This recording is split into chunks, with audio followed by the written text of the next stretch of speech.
Hey, here we go. What a great day. I'll tell you what, I'm going to bring on a co host, Jordan. And Jordan's my co host, and this is the Jay Young Show. We really appreciate you being here today.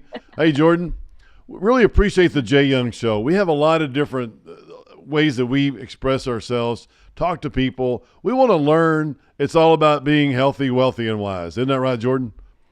Absolutely. Couldn't have said Healthy, it better, yeah. Jay. And we're going to throw some Christianity in there every once in a while. I mean, it's a great place to listen and learn and who is Jay Young and what does he follow and who does he want to be when he grows up? I think that's the big thing, right?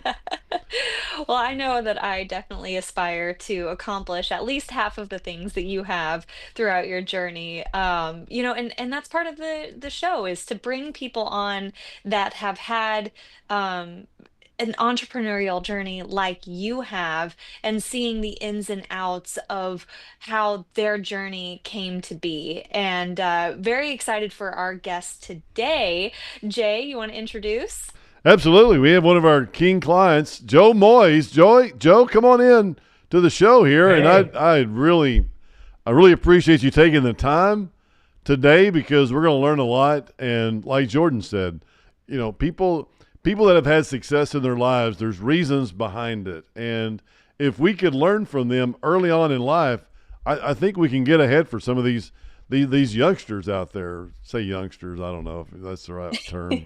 They still call them that, Jordan? Is that what they still call people younger than us? But I don't know. The lingo always changes. But I Uh, mean, whenever you're looking at the youngsters or so, I yeah. would consider myself kind of in that. I think it's less about age and it's more about the stage of their entrepreneurial journey. And we're looking toward providing insight of the opportunities and challenges that come along people's journeys so that as they start their entrepreneurial journey like I have, and Jay's given me so much insight in the conversations that we've had with previous guests, it's provided me a lot of context and insight into that journey, and that's what we're looking to get from you today, Joe. So thank you so much for being on the show as we provide that insight of those challenges, the opportunities, and the little magical moments along the way. Absolutely. Absolutely. And I'll tell you what, let's introduce him. He's a retired technology operations executive with over three decades of experience, most notably with Union Pacific Railroad. So Joe comes call center. So Joe, tell us about your journey. Where did you go to school? Kind of what you started in your career first, and what's affected you, or what's been the biggest benefit for you? Tell us something about yourself. yeah, hey. No, I appreciate being here, and yeah, I really believe that based on reading your book and some of the shows that I've watched that you've done, where you talk about growing up and with your grandfather in the oil business, and we've had a lot of the same initial journey, I guess, if you will, and I grew up in a family business.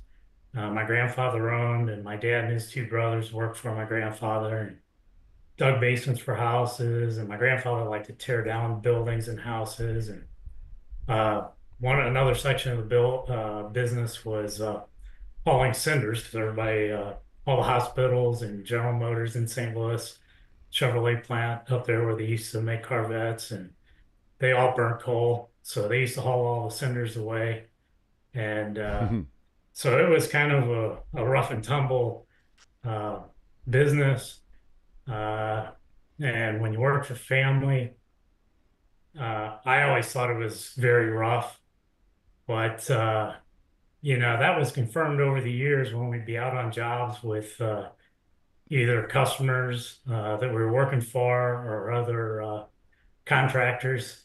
Yeah, I remember that one day this contractor, my dad, my uncle, and I were there, and I was driving a dump truck at that time, so I was old enough to I had to be 18. Right. But he just kind of finally looked at all three of us and said, "Okay, it makes sense now. Mm.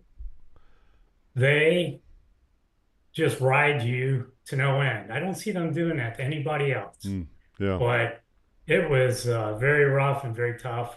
And I don't know about the whole, you're a product in your environment, concept, but that formed me, and that made me a lot less politically correct up through my career.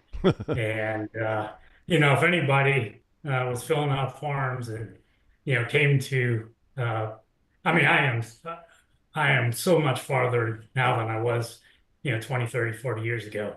But I don't think anybody that'd be interviewing and filling out boxes and checking off the one that says politically correct, that one would not get checked. I think there's something to be said about candor, though, and the influence that that has on getting initiatives up and running and started, and just going forward in a way that like makes change. I mean, you can't, manage infrastructure and systems supporting over 44,000 users without a little bit of back and forth and lack of political correctness to get things up and running. I'm definitely very interested to learn more about like you getting into international business, getting into management information systems. I'm sure whenever you were going to college at the time, computer science was a little bit of an enigma of what that degree even looks like. Now I feel like everyone left and right is like, okay, computer science, we need to like figure out how to manage this, whether you're in the oil field or oil and gas in general. Everybody seems to be wanting the knowledge of computer science. So whenever you were first getting started, what did that even was there pushback of the degree that you got, or of those schooling uh, paths that you took? Yeah. That's a great question. And with the entrepreneurship that my grandfather and father, that was like the epitome of what they were. If things Mm. didn't work, you figured out how to make it work. Yeah. And if that didn't work, you figured out how to make it work. And I was always told I was going to go to college and not continue on doing, being in this kind of business, taking ditches and whatnot. And so I was the first grandchild that went to college, and it was local in St. Louis, down in St. Louis U. And I lived in the city out by Forest Park and, where the World's Fair was back in 1904, and Dogtown, another popular area. And um, so, uh, yes, I went to college. I lived at home. I went to school in the morning. I scheduled all my classes. I went and drove a dump truck in the afternoon. We worked 6 and 7 days a week. So, um, I was not the top, grade point average in the classroom, any of that sort of thing. When we got down there, I had gone to CBC in St. Louis, which was Christian Brothers College High School. And at that time, it was Army ROTC. So that's Mm. where you also sent kids to, make them tough and straighten them out if they I needed was it. about to say straighten them So up a little bit. that theme from when I was born, continued on. Mm-hmm. But at St. Louis U, uh, about three of the guys I went to high school with, and another one of my best friends that will be friends here in another year or so, 50 years, uh, that I met freshman year. We were undecided on, we were all in business school, but we were undecided on what we were going to do. And finally, three of us chose accounting, and the other guys chose finance. Well, in the second year, uh, to your point, if you're a certain age, you understand that back in the late 70s, there were no computers, there were no cell phones. I don't even know if pagers were out by then yet. And the math department actually created a computer, an associate degree in computer science for the business students. Mm. And one of my friends I went to school with taught me into getting into that program. And so, it was like sophomore year. It's like, okay, so he signs us up. Well, I didn't understand. And these were like elective classes. It was like 18 hours. Uh, the first class should be not introduction to data science because nobody even knew what computers, really were. Right. Yeah. Well, we signed up for a COBOL class. Mm. So we're down in the data center punching up the Herman Hollerith cards, on a Friday night, drinking six-pack of beer and punching up hundreds of cards. And I'm sitting there and I'm doing it, but I'm trying to figure out what the heck I'm actually doing. Uh, so we did finish that program. It was a great thing. That got me interested in computers. And I knew that once I got out and got a job in accounting and had my first job and then got laid off in 81 because the interest rates were, 21% and all the Iranian issues we had back then and everything going on, uh, that, uh, furthering that education and gearing my career towards that was going to be very helpful.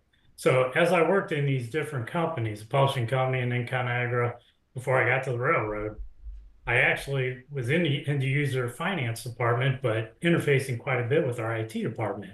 To Mm, the point in ConAgra, they couldn't figure out which department I was in because I had an office in one location. I had desk over in IT because I was over there so much. right. Mm. So uh, I always wanted to be a liaison between the business unit and the IT because the IT was the mainframe remote. They had the big moat and they told you how things were done. They didn't understand what customer requirements were and why, you know, different things need to be done for customers. So that's actually paid off for me quite a bit. That's actually how I got hired on at UP. Uh, those last two jobs, ConAgra and Union Pacific, I actually answered ads in the newspaper. Wow. And the ad at Union Pacific, by that time I had left ConAgra because they announced, and again, I'm from St. Louis, they announced in 1984 that in 3 years we're going to relocate everybody to the new campus we're building in Omaha. And the headquarters building was up there. I didn't want to move to Omaha. So I actually quit a day before they made that formal announcement, and I hung around for about 6 weeks. And I'd been in a master's program, but again, I was always working 15, 18 hours a day, 6, 7 days a week in all my jobs. And um, I was in a master's program in MIS up at University of Missouri, St. Louis, trying to take one class each semester. I would actually leave work, drive through Jack in the Box, get into the class. Maybe I was done eating while I was walking. Maybe I was still eating.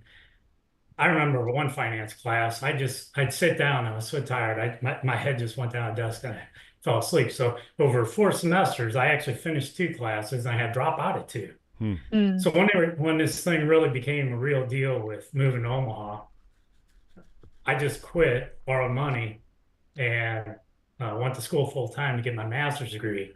Convinced them to let me take overload semesters so I could get out as fast as I could. I had one part of the CPA. I was never a public accountant, but I had one part of the CPA exam I still needed to finish. And at that point, they had put in the grandfather clause that if you didn't finish it in the next couple exams, you'd have to start all the parts over again. So taking overload classes in the master's program, I finished the CPA exam and passed it. And, you know, I had 2 main classes for that last semester going into in the fall of 88.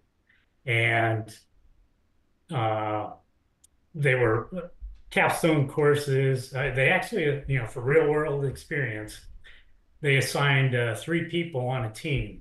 And you had to go out and basically, like you're an IT company, go out to a customer, do the analysis, the assessment, create a system, implement the system, document the system, mm, and it was a big job.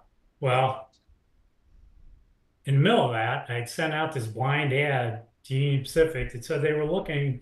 I didn't know who it was. It was a Fortune 500 company in the Midwest. They were looking for somebody with accounting and finance and computer master's degree. Hmm. And it was only like a 5 line ad, but it's like that is the ad that I always wanted. Yeah, you The checked different all those times I boxes. changed jobs, I would always go to a headhunter, but they could never find these jobs. Right. So I ended up get beating 25 other people out of that job Wow. and getting it.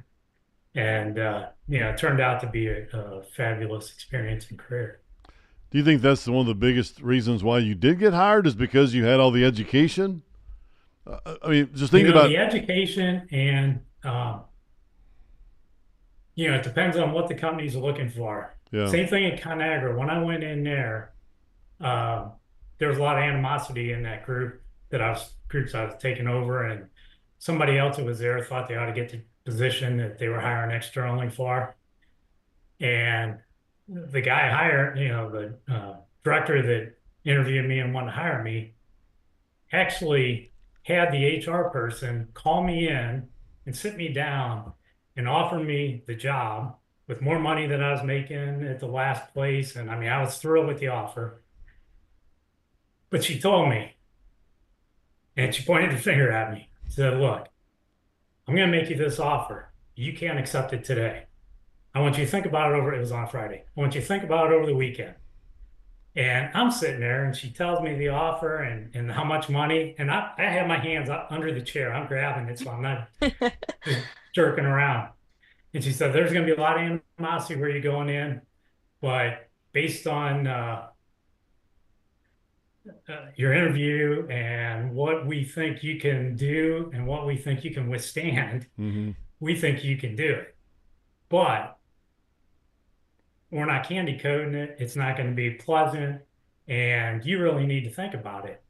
And so I'm like, "Hey, I don't need to think about it." She goes, "I don't want to hear another word. You call me back on Monday." So I did. I think the same thing going into the railroad or the other folks interviewing. Uh, they had just consolidated 45 call centers around the country into St. Louis and the old Missouri Pacific headquarters building. They were just getting ready to remodel the E.H. Harriman Center in Omaha.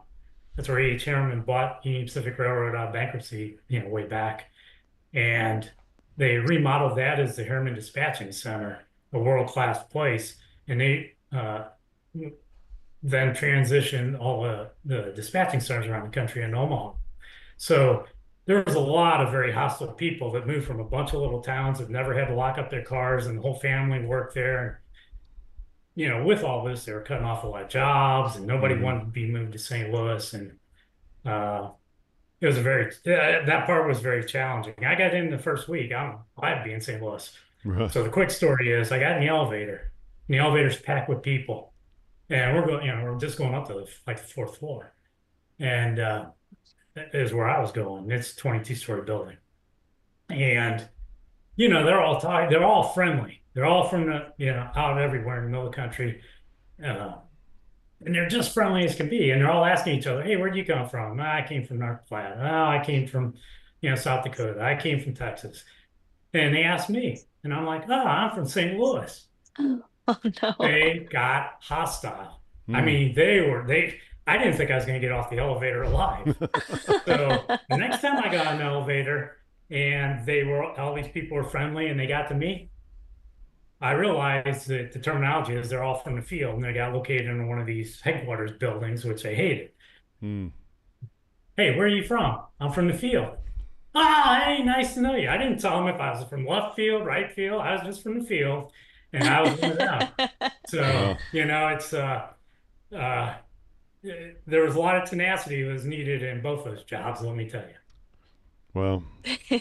What about what is a call center at UPRC? What does that mean? What when you say I was over call centers? What I think a call Well, I centers was over is the technology group. I mean, these big companies are huge, right? okay. So, UPRC's because railroad, right? Railroad. yes, Union Pacific Railroad. Yeah. So you Um, call center means that they had. Well, I mean, I understand maybe a tech company or, if your washing machine goes down, Maytag may have a huge call center because people call in and all that stuff. But just trying to think what call centers at UPRC. What was I guess their main function? I guess. yes, sir. Well, and this was much bigger than a standard call center. But your standard call center, you're absolutely, correct. Our customers would be calling in trying to figure out where the rail car was at, or was it going to be delivered, on time or a day early. And there Mm, were methods where they could dial in with laptops and get information from a system. But again, with all those old legacy systems, you could get different information. So they would call in primarily about their train shipments, Okay, I got you. their I got you. cars. Okay. But in our call center, we also had an entire group that dealt with all the train crews. And so mhm, Union Pacific operates in 23 states and, thousands of trains a day. Well, that group actually created all the work orders for all those trains. What cars they should drop off, what cars mhm, they should pick up on their route. Um, then we also had a group called car management that actually managed all the cars on the network, leased more cars of certain types if we had to have those. And so it was much more than a standard customer Mm-hmm. focused call center. I got you. Uh, they determined when I got hired in 1988 that they needed some technical support in the call center that worked for them to represent them with the IT department. got it. And um, we put in new phone systems. They were just starting to put in PCs. I mean, the first IBMs, the IBM Model 60s and Model 70s were just starting to get implemented. Uh, we needed to run LAN cabling. So I worked extensively with the telecom group Hmm. on the phones. And, That eventually, sounds that sounds like so much change. Change management, I would say, is one of the biggest things that companies struggle with when they're trying to grow or they're going through a transition. How did you go about getting people on board and excited about this change, especially like such a big one like that? Now, understanding that we know nowadays, obviously, people have like uh everybody's using a computer, everybody's using phones, like that's like normal, right? But when we get down to the simplest idea of like uh change management, how do you bring people together to then adjust culture in a way that's in alignment with everybody who's trying to get this accomplished? that's another great question. And um, at that time, and also Jay, to your question, we had 1,000 customer service reps working in all these groups. They were Wow. all union. Yeah. First time I've been in that kind of environment in the office. We had about 225 management people, in different areas doing different things. So and since all these folks that came in from the field had not ever sat behind these tubes before or necessarily talked to customers, I mean, Mm-hmm. they may have been out walking the tracks, looking for certain car numbers that are on this train and manually Right. write them down to go input them into the system so that back then they knew what cars were on that train when it left the yard. Hmm. So they had an extensive training program going that everyone was required to go to for customer service and those sorts of things. And they had um, basically they had a psychologist that worked there. That Wow. was You had to go to some of his classes and seminars, because people, Wait, you had a had psychiatrist a on ton of. on staff. Well, they moved all those people in from the field away from their families, Right. and they gave them jobs, but it was not an easy transition. And downtown St. Louis isn't anything like being in a Right. small town where you didn't. I mean, that was one of the classes. They actually, of course, the railroad also has special agents. So I went and I sat in one of these things. And funny, when I got hired on in the fall of '88, uh, they were just merging the KDN, the MKT railroad. Hmm. And a Wow. bunch of those folks came from Denison and whatnot, Yeah. managers. So I went through the initial 4-month training program with all the Katy managers. Hmm. And Wild. this was with managers. They brought the special agents in. One of the things, he talked for an hour. One of the things he was explaining is you can't get out of your car and leave the keys in your car. Oh, You can't leave your car unlocked. And I'm sitting there going, well, yeah, duh, I mean, I'm right? the youngest of all these people, right? Uh-huh. I mean, I was like 28 or something. All these people were in their 40s, 50s, and I'm looking around going, well, they didn't grow up in St. Louis. Uh, Right.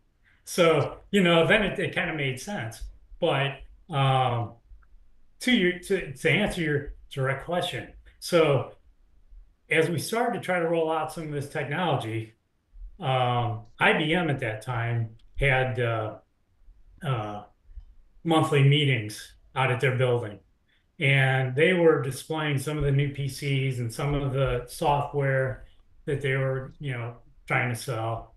And I actually talked to my boss and said, "Hey, you know, we need to take some of these customer service reps, some of these union guys." And I think there was about 4 or 5 of them.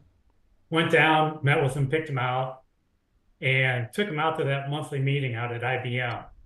And then when, just to let them see what's going on and see other of IBM's customers, what's going on, how excited they were about getting the new technology.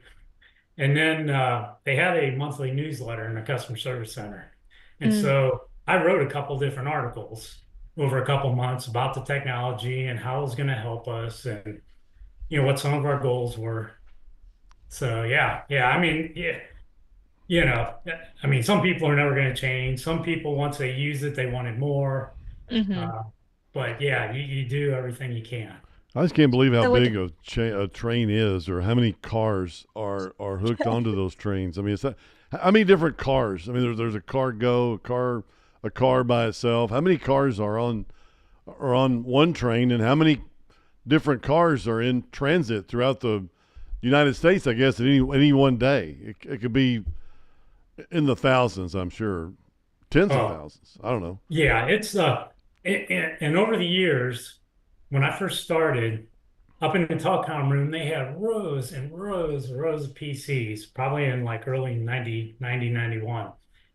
And I went up there and they all had yard names and tracks, and if it was on the east side or the west side. And I'm like, what is all this? And they actually, a company developed some software out of Kansas City, and they actually had video cameras at the ends of all these, wherever the trains left the yards, came in and left, and they had PCs sitting there. And the video cameras would record those. Initially, it'd be just in a VCR. hmm And they went in because I did go out to, I was out in Oregon. And when I first got hired on, they sent me around the network a little bit. And, they took me into a telecom room, this little shack where the telecom phone, where all your phones are punched down and whatnot. And there's a rep sitting there, and he's got a dumb tube, and he's sitting there typing in, but he's looking up, and there's a shelf up there with a big monitor, and there's VCRs there, and there's VCR tapes everywhere. I'm like, what's this guy doing? Well, they're bringing the tapes in, of recording the trains coming in and out, and he's playing them and watching the trains go by and updating the mainframe with what cars are really on that train. That was, Wow. and the Wow. biggest issue, what they worked on forever was data integrity, hmm because trains would, crews would pick up more cars than what they were supposed to on their route. Customers said, "Hey, I got 3 cars instead of 4." mm, Um, they drop off cars. They may drop off the wrong car. So you never knew what was really on that train until they manually updated that. Right. hmm Eventually, they got to the AAI little barcode, the AAI readers, which is kind of like your badge getting in the door, hmm but it transmits when it goes by, and a lot of automation and a lot of productivity and jobs were eliminated that way over the years. Uh, with the amount of cars also on a train, the technology is amazing. They late 90s, going in early 2000s, came out with uh, their differential power, where it used to be you saw, the old trains, you'd see one, two, three, four engines on the front of the train. you see a caboose on the back. Well, you never saw cabooses for many years because they replaced it with an end of train device. Mm-hmm. Then you Mhm. start seeing distributed power. Then you start seeing engines on the back of the train as well. Then when they got the technology, depending on what kind of train it was and what kind of terrain it was going over, they were putting engines in the center. And computers were, the engineer was running it, but computers were monitoring all those. And so with that distributed power, when you had all these coal trains coming out of Wyoming, you could, and if you were going up hills, depending on where you were going, or up mountains, that distributed power gave that locomotive an unbelievably more amount of productivity and speed than what you did when you were trying to pull that entire load with engines on the front. So with that, they were then able to make the trains longer. So you get some of these trains and they have 110, 115 cars on them now. Some of them, Wow. they may be getting longer. Right. Intermodal trains, there was a time uh, where UP actually, we were still in St. Louis. That was before 2004. They, with the intermodal business and all the truck lines, and there wasn't much profitability in it, they were looking at getting out of that business. Wow. Mm. They finally decided not to do it. Well, several years later, as the whole economy picked up and everything again. I mean, that over the years into the 2010s and on, that became one of the biggest segments. They had about 7 segments. That became one of the biggest segments there was. And they went from the having the entire train, truck, semi trailers just sitting on there. You had two on a car to the stack trains where you could have 4 containers on a car, Hmm. and then it became much more profitable. Mm-hmm. And then they started focusing on customer requirements. I mean, they even hauling fruit from the West Coast up to Chicago and New York. Some of these companies build giant buildings that you could pull a train car through that were refrigerated. So when they loaded them and when they unloaded them at destination, the produce and their fruit all lasted a lot longer to get to the stores because it was environmentally protected instead of unloading it out in the heat. So Wow. yeah, Wow. and that's the reason, when I actually interviewed for that job, the the 5 line ad was what I was always looking for. But it's like, why is a Fortune 500 company doing a blind ad? And Mm-hmm. then when I found Mhm. out it was a railroad, it's like I thought steam engines. Mm-hmm. Well, I Right. need interview experience. I'll just go down after when they called me. I'll just go down and do the interview. But when I walked in, I saw this technology, and then the first guy I interviewed with, who ended up being my boss, um, he started talking about all the technology that they were doing and all the money they were spending, and it's like, okay, this is it. After 15 minutes, I start straightening up my chair, saying, I got to get serious about this. This isn't just Mhm. some interview experience. Mm-hmm. And after that, they brought 26 people back for all day interviews. So you were in groups. I didn't know it. I was sitting in a conference room next to some people, and I started asking them questions about the railroad because I thought they were with the railroad. They were actually interviewing for this job, you know? And they took us up, and a half a day, they played videos of all the different technology things were going on around the railroad. And then the other half of the day was 3 sets of interviews with teams of 2 interviewing you. Wow. I got home that day and I was just wiped out. Hey, I but you had still haven't everything Yeah. told laid us. down You and still I haven't went to told us sleep. how you got the job. How'd you get the job? What was? What do you think if you sit back now and look at it? How'd you get that? How'd you land it? I think it's the whole entrepreneurial um, that I must have Background. You got been. a good background in that from your father and your grandfather, so you felt Yeah. that was a big deal. Your And education. hard working from day one. Yeah. They knew, I mean, it was mandatory. You're working 12 hours a day, easy. Yeah. Um, you know, uh, if you ever been in construction, which is where I grew up, there's lots of cuss words and there's really generally no comments. Yeah. I Mhm. got you. Comments. You're a dumbass. What the hell's the matter with you? What are you thinking? Yeah. Why are you doing that? Well, Yeah. the railroads, they were a lot like that. I mean, the But field I guess people that it's all a came in. I guess it's a pretty good You know, business, so though. I mean, you can't have thin skin. yeah, I think both ConAgra and the railroad figured out I had thick skin and that, I get beat down. If I fall down, I'm going to get yeah, up, dust myself off, and keep on going. yeah. It's got to be pretty profitable. I mean, Warren Buffett, obviously. Where did Union Pacific Railroad? Did they get gobbled up by somebody?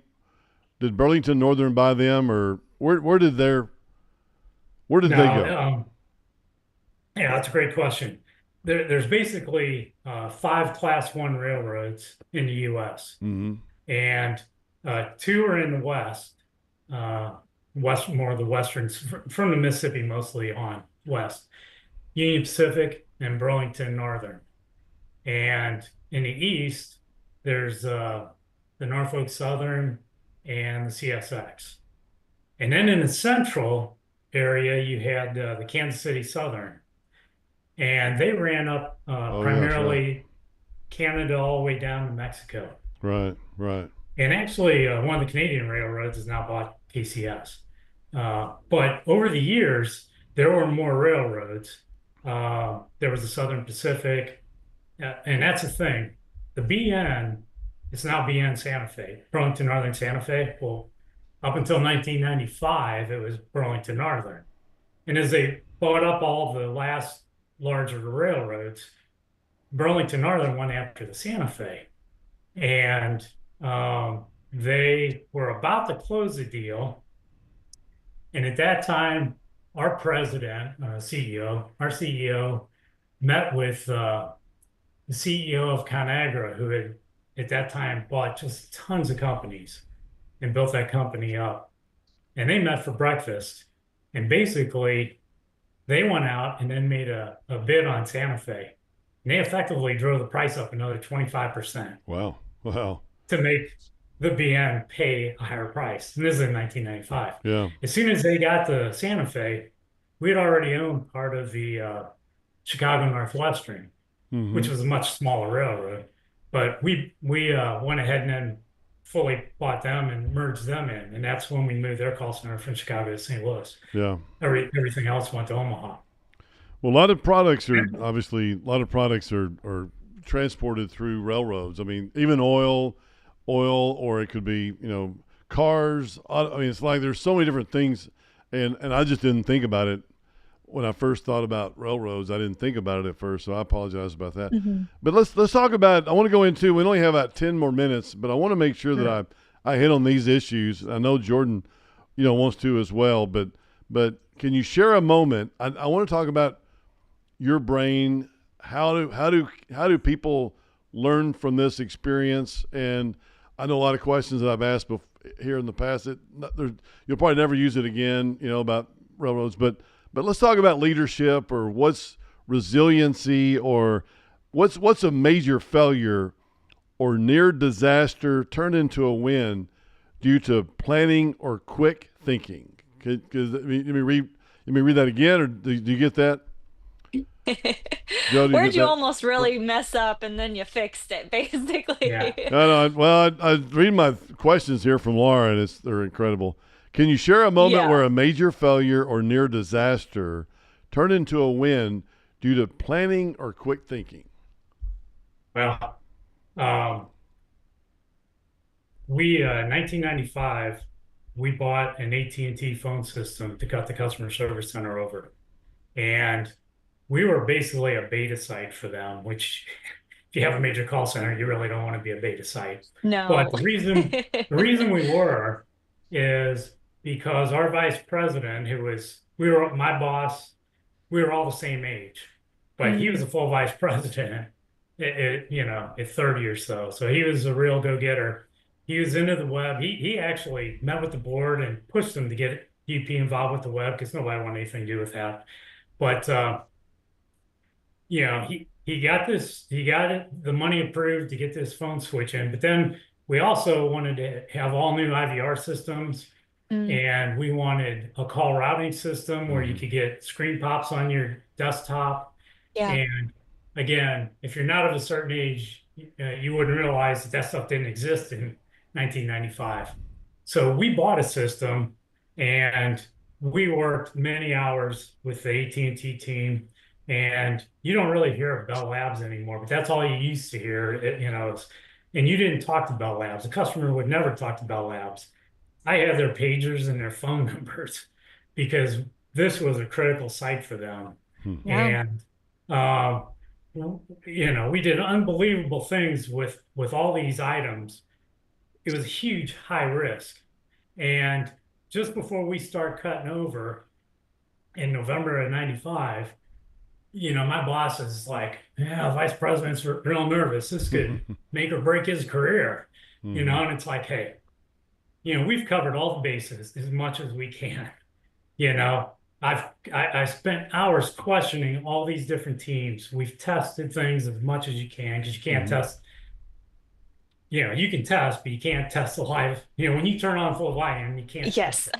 Yes. Now we did cut over one of the groups, the auto group first, um, but and ran them for a month before we cut the rest of the center over. But senior management was very nervous because if that phone system's down, um, we can't talk to customers. We Hmm. can't talk to train crews. We can't talk to the airman dispatcher. We can't do anything.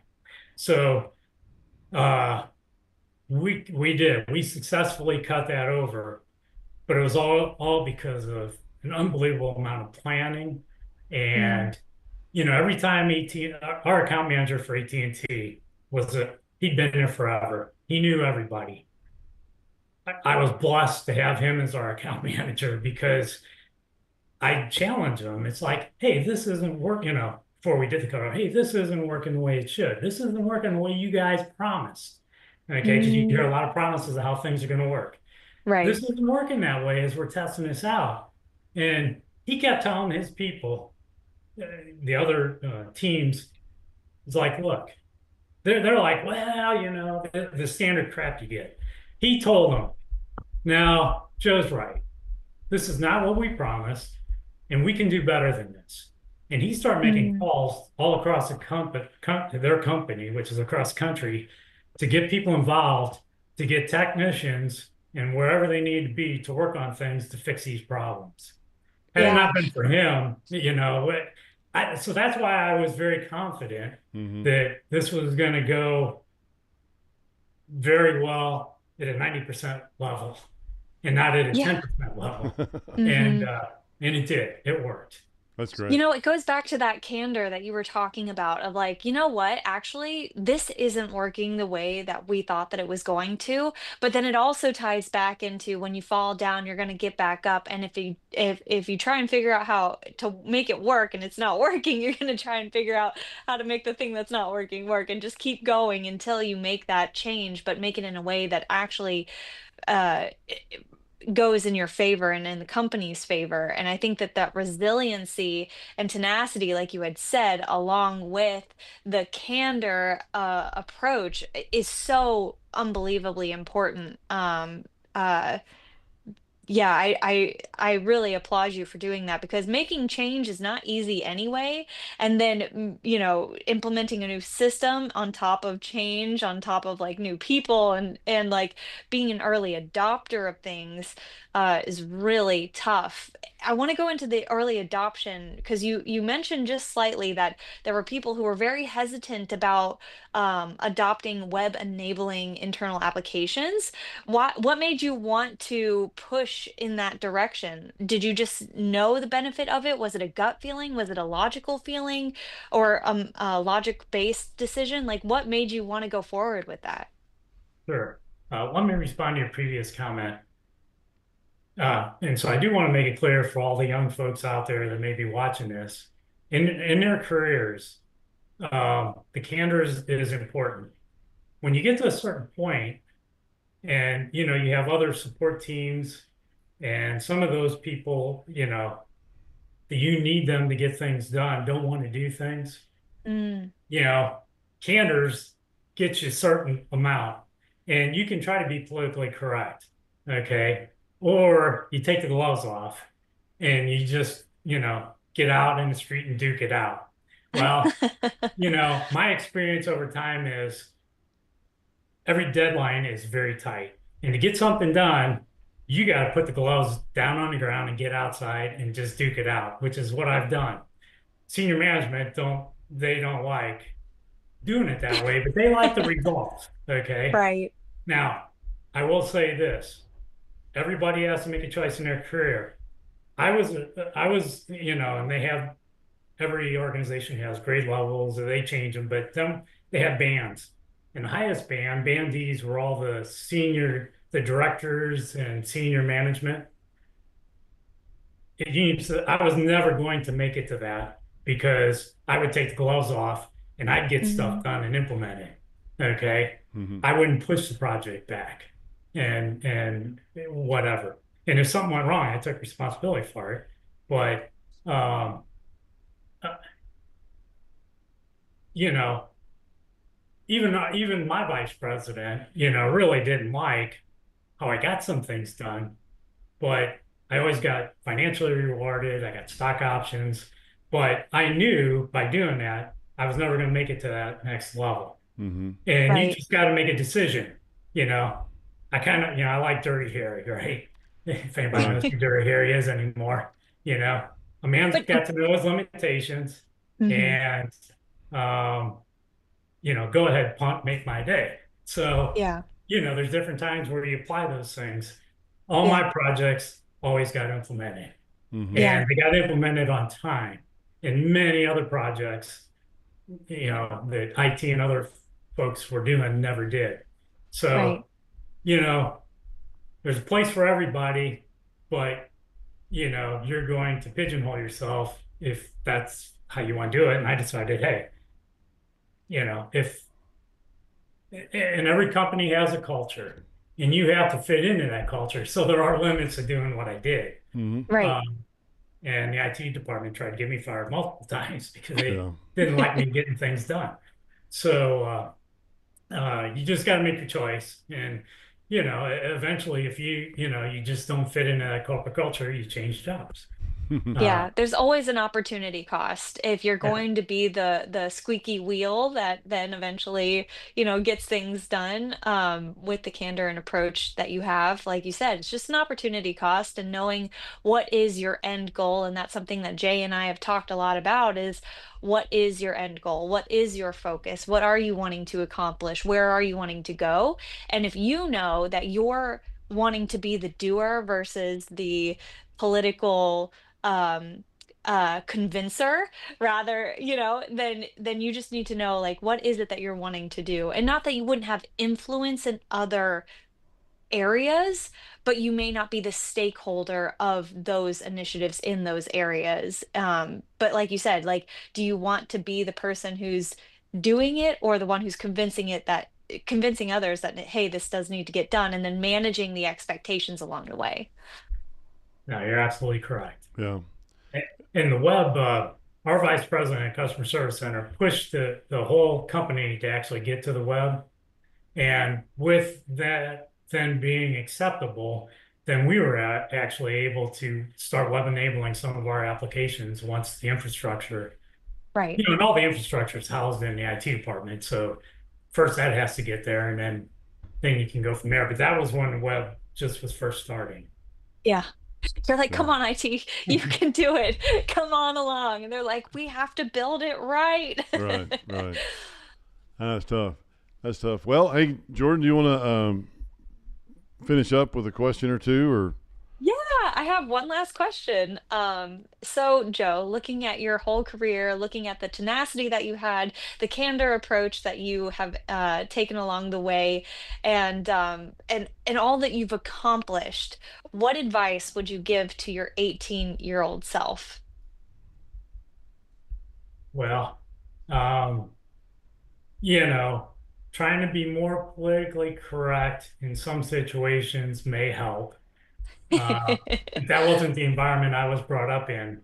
And it took, and I am convinced if you're in a certain environment or situation for 20 years, it will take 20 years to unwind that. Mm-hmm. Yeah. Okay.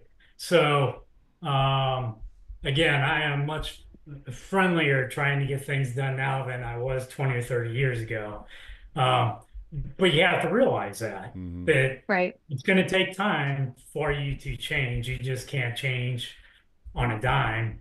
And uh, but you know, like everything else, you see what's happening in the government right now. Okay, Mm, I'm all for. I've always been for smaller government, etc. You know, there's chaos going on. Well, there's going to be mhm. chaos going on because that's what change is.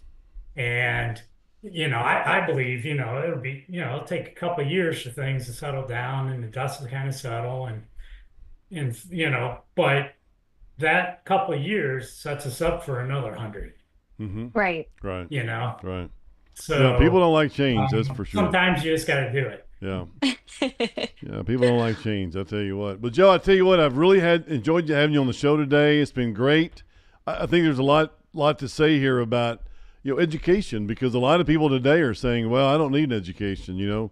Right. Bill Gates didn't finish Harvard. Maybe if he would have, he'd have made more money. No, I'm just kidding. But Bill Gates didn't, or there's a lot of guys that didn't finish college or high school or whatever, and they're thinking, oh well, hey, you know what? It's just all about how I get myself out there. But I think that Mm, you've really grown and gone ahead in life because you do have a couple of degrees and you do study, and even with your CPA, I mean, my goodness, what a smorgasbord or a variety, I guess, of education. I mean, you're always learning. I mean, you're never stopping. You're probably learning or reading books today. I mean, I'm sure you haven't stopped yet.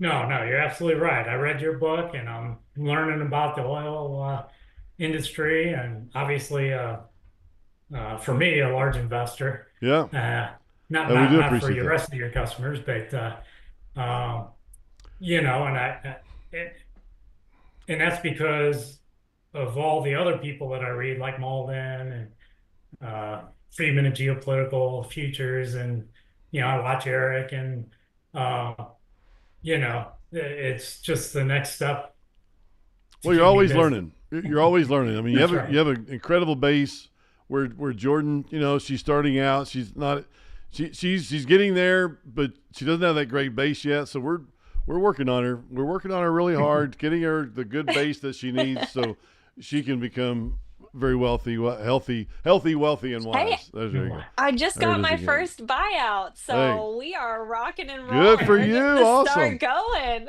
That is awesome. Good for you. But So, what Joe's talking about is too. We have a webinar coming up on Wednesday and Thursday of this week. I don't know when you're listening to this, but it's on April, I believe, 16th and 17th. But it's all mhm. about our Fund 3, which I'm incredibly excited about. I think it's the best. I think it's the best investment you could ever have. Period. End of story. Don't. I mean, not even talking about stocks, bonds, commodity. Mhm. What I think is the best investment ever. That's what we're setting it up for, and we're really excited about it. And I can't wait for it. But Joe, we do appreciate you coming on the show today. We appreciate you being a partner, and I'm really glad to meet you in person. Well, not in Well, person, hey, but no, I'm glad to meet you, and look forward to stay. Oh, Hey, there there you you go. You go. got the King Hey, operating cup. Cheers. man, I tell you what, there you go, right there, the Jay Young Show. Where's It's mine? it's I don't know. We need to get you one. The Jay Young Show on one side and the King operating on the other. Oh no, this one just has How King fun. operating on one side. Well, we need to get. There is one. So, but Joe, thank you so much. I appreciate you being on today. Everybody, we appreciate you being here. If you need to know more about Joe, please just write down below, ask questions, or hey, if there's another person that you'd like to have on the show, we love to learn. We learned a lot today from Joe. I tell you what, from his resiliency, his education, his candor, his all the things that make up a person, because that's what you need. Take that experience, learn from it. We don't always have great experiences, and that's one thing that I mean we've talked about is it's not always good, but you can learn from your mistakes and move on and just keep on. So Joe, thank you very much. Jordan, thank you for being here, and another episode down for the Jay Young Show, and look forward to seeing you again next week. Thanks, everybody. thank you. Bye. All right, you guys are great.